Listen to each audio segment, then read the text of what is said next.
2, 3, 4, 5, dan 6. Yang saya hormati juga rekan-rekan pendidik, Bapak Ibu guru dan staf SD Negeri 31 Parepare. Baik Bapak Ibu, perlu kami sampaikan di sini bahwa mungkin di surat undangan yang kemarin sempat saya bagikan, yang kami bagikan kepada Bapak Ibu orang tua siswa, bahwasanya hari ini sebenarnya adalah hari yang istimewa bagi kita, karena disinilah, hari inilah kita akan melihat bagaimana sebenarnya kondisi satuan pendidikan di sekolah kita. Jadi perlu kami sampaikan bahwa penilaiannya itu dari mana? Berdasarkan dari hasil asesmen nasional berbasis kompetensi atau ANBK yang dilaksanakan secara sampelnya itu adalah kelas 5. Jadi kenapa mesti kita harus melakukan rapat ini? Kenapa kita harus melakukan rapat ini? Yang pertama itu adalah kita akan menentukan program-program dan kebijakan sekolah yang akan kita lakukan di tahun anggaran 2025 tahun depan. Jadi perlu Bapak Ibu kita rapat dulu bersama untuk melihat seperti apa sebenarnya kondisinya, apa yang perlu diperbaiki dari data kita. Kemudian setelah kita memaknai atau melihat nanti secara bersama-sama data dari rapor pendidikan kita, maka kita akan sama-sama menentukan prioritas layanan yang seperti apa yang kami akan buat di sekolah kami. Kenapa kami harus menghadirkan orang tua siswa? Biar kita sama-sama berkolaborasi Bapak Ibu untuk melihat kira-kira akar masalahnya ini kenapa? Kenapa anak-anak kita nilainya rendah di bagian ini? Kenapa anak-anak kita di bagian numerasinya rendah? Kenapa nilainya sekolah kita menurun dari tahun sebelumnya ke tahun ini? Apa penyebabnya? Tahun lalu itu 90, kenapa ada gap? Kenapa ada jarak? Nah, seperti kita mendengarkan dulu arahan dari Bapak Pengawas Kecamatan Baju Kiki. Kepada beliau saya persilakan dengan hormat.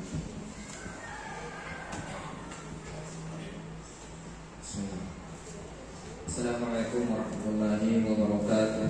Waalaikumsalam warahmatullahi wabarakatuh. Alhamdulillahirabbil alamin, shallallahu alaihi wasallam. Yang kami hormati Arkas, seharusnya kita buat dulu program kerja kita. Nah, nanti setelah ada program kerja buat, di antara program kerja itu kan ada yang membutuhkan dana. Nah, itulah dimasukkan di Arkas untuk penganggarannya. Dan program kerja ini agar dia sesuai dengan kebutuhan kita, maka kita melihat berdasarkan data rapor pendidikan. Jadi di mana di situ yang masih merah, masih kuning, mana di situ yang prioritas. Nah, itulah yang kita buatkan program untuk meningkatkannya. Dan disitulah kita rencanakan biayanya. Nah, itu begitu secara garis besarnya, sehingga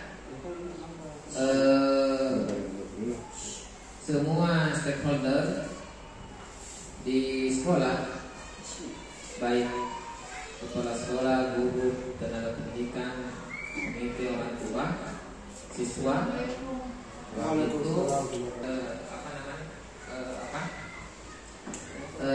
membuat sekolah kita ini baik ya, secara kualitas. Bapak Ibu yang sama-sama berbahagia, sekolah-sekolah yang baik yang ada di pusat-pusat kota itu jumlah siswanya bisa berdampak positif pada siswa, pada sekolah, bisa juga berdampak negatif, tergantung olahannya. Dan sebenarnya dalam aturan batas maksimal jumlah siswa setiap sekolah itu sebenarnya 25 saja. 25. Supaya apa? Supaya para guru tadi arahan dari Bapak Pengawas Kecamatan Batu Kiki, betul sekali kita sama-sama sepakat bahwa kolaborasi antara orang tua siswa dan guru merupakan salah satu aset utama kita untuk memperbaiki kualitas pendidikan yang ada di sekolah kita ini. Jadi perlu kami sampaikan di sini bahwa kami juga guru-guru di sekolah itu sangat mengharapkan bantuan saran maupun boleh juga dalam bentuk kritik apapun itu bisa disampaikan. Semata-mata tujuannya untuk apa? Untuk memperbaiki kualitas layanan pendidikan. Ketika kualitas layanan pendidikan di sekolah kita baik, maka tentu saja hasil belajar siswa juga meningkat. Ya, jadi itu yang sama-sama kita pahami. Baik Bapak Ibu, kita lanjut.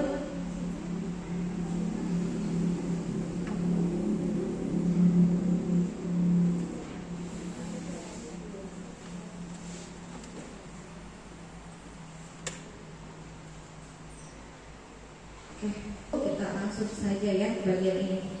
Katakan Pak Sudirman guru kelas 6 bahwa pembelajaran yang berpusat pada murid itu ya berdasarkan kebutuhan dari peserta didik.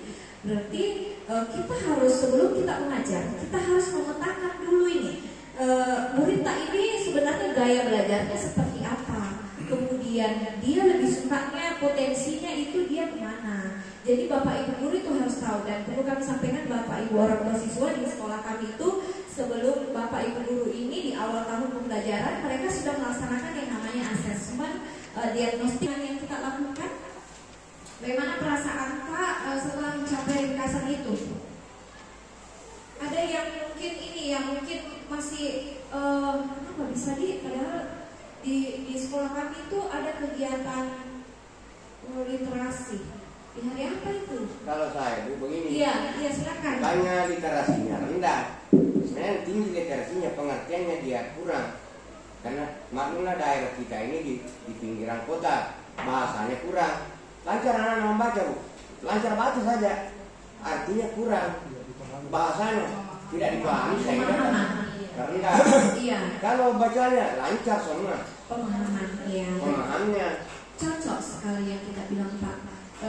Literasi berarti literasi bukan diukur dari anak-anak pintar baca atau tidak, tetapi anak-anak itu dikasih teks, misalnya ada teks informasi, dia bisa tidak menceritakan kembali itu? Dia bisa tidak tahu itu bilang, nak sudah kita tadi membaca buku tentang ini, bisa diceritakan kembali. Kalau dia bisa menceritakan dengan baik dan itu bisa kita ukur, maka kita mengatakan bahwa kemampuan literasinya ini anak-anak bagus. Ya, Bapak Ibu, oke? Terima kasih Bapak sudah menyampaikan pendapatnya, betul sekali. Kita sama-sama sepakat. Siswa kita alhamdulillah kita semua membaca, utamanya saya minta dulu data di kelas 1. Berapa orang terima yang belum tahu membaca siswa Pak? Ada 4 Bu. 4, 12 Dik? 12 semua. Yang lainnya itu sudah bisa, yang 4 ini yang belum. 4 yang belum Dik? Iya. Bisa dilakukan pendekatan dengan orang tuanya Dik. Nanti kita undang juga. Kelas 2, berapa orang kelas 2? 3 orang. Kita lihat lagi. Nah, bagaimana situasi yang dihadapi oleh satuan pendidikan saya? Apa itu nilai delta? Nilai selisih tahun ini dengan tahun lalu? Ini kita di sini capaiannya turun 16,67. Berarti nilainya kemarin itu berkisar di angka berapa itu? Iya, 83 ditambah ini berarti 16. Ya, berarti turun gitu nilai Pak. Ya, ini tapi ada juga yang naik Bapak Ibu ya. Ada juga yang naik 2,96 ya. Ini numerasi juga turun. Ini.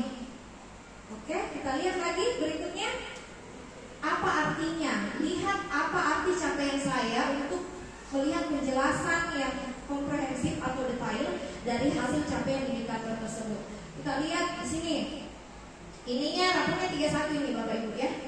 Peserta didik di 31, kemampuan peserta didik dalam memahami, betul tadi yang dikatakan memahami, berarti dia pintar membaca tapi dia kurang memahami. Jadi ketika ada soal, kebetulannya itu soal misalnya teks atau cerita, ketika ada pertanyaan mengenai cerita itu, anak kita belum bisa untuk menjawab. Berarti dia belum paham maksudnya itu apa. Ya, berarti lanjut. Menggunakan, mengevaluasi, merefleksikan berbagai jenis teks untuk menyelesaikan masalah dan mengembangkan kapasitas individu sebagai warga Indonesia dan warga dunia agar dapat berkontribusi secara produktif. Bagaimana cara ukurnya? Persentase peserta didik berdasarkan kemampuan dalam memahami, menggunakan, merefleksi berbagai jenis teks. Bapak Ibu guru, kita perlu intervensi di teks informasi, ya Bapak Ibu guru. Kemudian apa artinya ini? 83,33 berarti peserta didik sudah mencapai kompetensi minimum. Berarti sebagian besar peserta didik telah mencapai batas kompetensi minimum untuk literasi membaca. Berarti sudah ada nih sebagian besar, ya.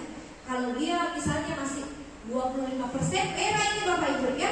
Karena ada di sekolah-sekolah lain juga itu merah di sini. Berarti iya, saya kadang-kadang ini sekolah kecil tapi kita bisa mempunyai nilai rapor pendidikan itu hijau semua. Ada yang kuning, ada juga yang merah. Jadi ini mudah-mudahan bisa kita pertahankan. Yang menjadi PR besar kita adalah kemampuan literasi dan numerasi yang mengalami penurunan nilai. Jadi itu yang kita akan cari akar masalahnya. Oke, lanjut Bapak Ibu. Persentase yang telah mencapai kompetensi minimum literasi 83 turun, ya. Oke, kita sama-sama pahami ini. 83,7% turun 16,67. Nah, ini Bapak Ibu di rapor ke apa yang kalau ini kita anggap dia capaiannya masih kurang. Bapak Ibu, ya. Itu kemudian ini yang sudah naik ini sudah baik berarti. Oke. Sekarang bantu saya untuk kita sama-sama identifikasi bagaimana caranya agar kondisi capaian ini dapat ditingkatkan. Oke, kita lihat dulu. Bapak Ibu, ya, apa saja yang sudah baik, silahkan didiskusikan yang mana yang baik. Kemudian bagaimana caranya agar kondisi capaian yang sudah baik ini dapat dipertahankan. Bagaimana caranya kira-kira, ya? Saya akan bagikan kertas post-it kepada setiap orang. Silakan menjawab pertanyaan ini, ya. Mana Ibu Iris?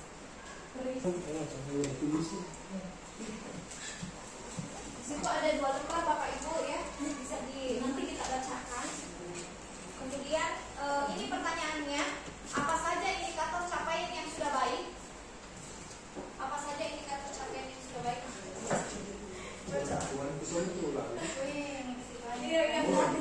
Iya, sama lagi.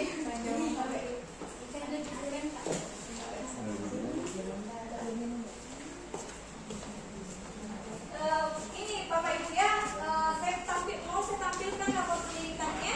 Khususnya ini bagi orang tua siswa. Kalau guru kan bisa dilihat di laptop masing-masing.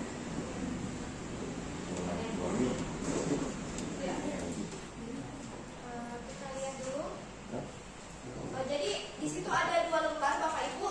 Silakan Bapak Ibu ini indikator yang capaiannya sudah baik dipertahankan. Ada yang mau Bapak Ibu membacakan? Ada yang mau membaca? Oh iya, silakan Bapak. Terima kasih.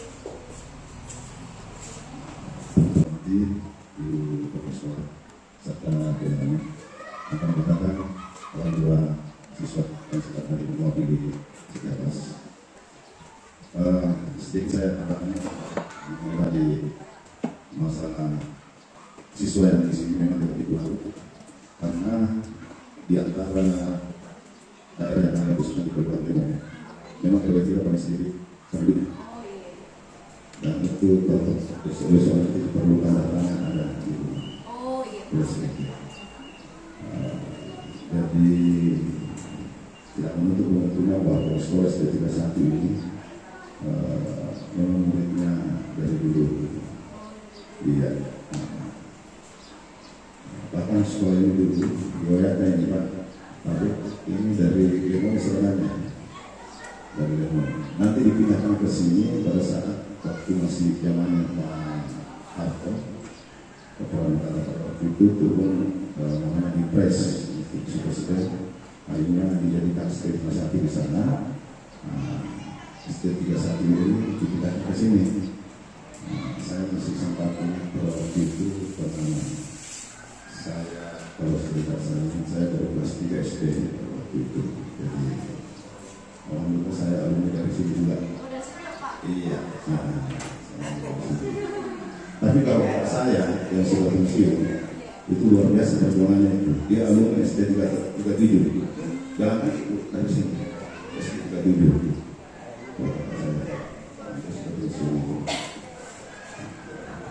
Dan juga hasil analisisnya, menurut dari Bapak Komite yang sudah baik berdasarkan rapor pendidikan itu satuan pendidikannya itu sudah baik. Berarti kita merasa bahwa alhamdulillah di sekolah kita ini sudah bebas dari bullying ataukah mungkin bisa, kalau dikatakan bebas sih tidak sepenuhnya bebas, tapi ada tim di sekolah kami ini, Bapak Ibu, ada tim penanganan pencegahan kekerasan dan intoleransi TPPKS di sekolah kami. Itu ada timnya. Jadi kalau anak-anak merasa ada yang ganggu, kemudian ada temannya lain mengadakan perhubungan, kalau istilahnya itu kayak ngacur-curi ataukah suka dia bully lah, ya. Jadi itu bisa dilaporkan sama tim PKS atau bisa langsung ke wali kelasnya. Jadi mungkin di dalam soalnya kemarin itu anak-anak sudah bisa menjawab bahwa di sekolahku itu saya merasa aman. Saya merasa bahwa kondisi di sekolahku itu enak nggak belajar, nyaman nggak belajar. Makanya data rapor pendidikan kita itu berada di capaian tertinggi. Terima kasih Bapak Komite atas sarannya. Tadi sudah bisa dimasukkan ke sini ya, tadi itu kemampuan literasi. Jadi ini kemampuan literasinya masih rendah ya, kemampuan literasinya masih rendah karena mengalami perhubungan. Bagaimana caranya agar kondisi ini bisa ditingkatkan? Ya mungkin Pak Komite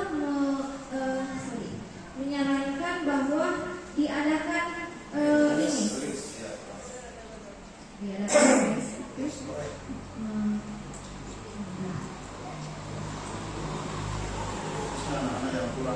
Iya, les ini ya. Saya ini satu orang bisa bantu saya untuk mengetik di sini. Mengadakan les. Kenapa? Siapa lagi? Iya. Terima kasih Bu Marlina untuk kesediaannya. Dari sini.